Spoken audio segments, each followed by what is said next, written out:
ओम शांति। मित्रों, आज मैं आपको अध्यात्म के क्रम में ये बताना चाहता हूँ कि जीवन में भाग्य और कर्म एक दूसरे के पूरक हैं। क्यों? अगर आप कर्म करेंगे तो आपका भाग्य बनेगा, और अगर आप भाग्य के सहारे रहेंगे, भाग्य के द्वारा कर्म करने का प्रयास करेंगे, तो कर्म आपका कुछ न कुछ फल देगा। भाग्य का जो रेशियो होता है वो 60% होता है और कर्म का जो रेशियो होता है 40% होता है। अर्थात यहाँ मैं ये कहना चाहता हूँ कि हर व्यक्ति को अपना कर्म ईमानदारी से करते रहना चाहिए।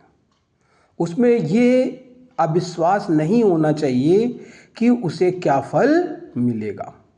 वो अपना कर्म लगातार ईमानदारी से करते रहे और इसे विश्वास होना चाहिए कि हाँ, हमको मिलेगा, चाहे आज मिले, चाहे कल मिले, चाहे परसों मिले, मिलेगा जरूर। तो जब आपका अपने कर्म पर 100% विश्वास होता है तो उसी आधार पर आपका भाग्य बहुत तेजी से प्रबल बनता है। अर्थात जब आप कर्म तो करते हैं तो उस रेशियो में आपका भाग्य भी बनता है। तो हम लोगों को सदैव ही अपने कर्म पे और भाग्य पर विश्वास करते रहना चाहिए।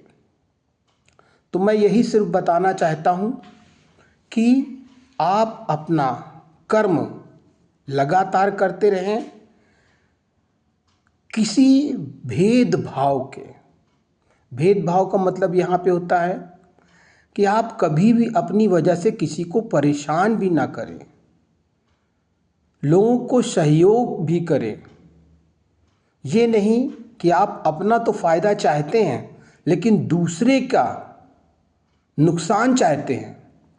तो आप ये मान लीजिए कि आपके द्वारा ये किया हुआ कर्म आपके भाग्य को कम कर देगा।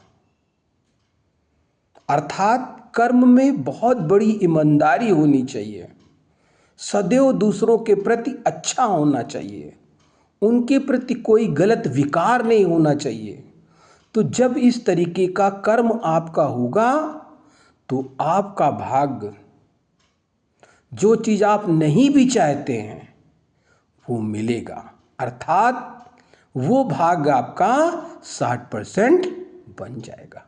इसीलिए कहा जाता है कर्म 40% और भाग्य 60% होता है, लेकिन कर्म में ईमानदारी होनी चाहिए। ओम शांति।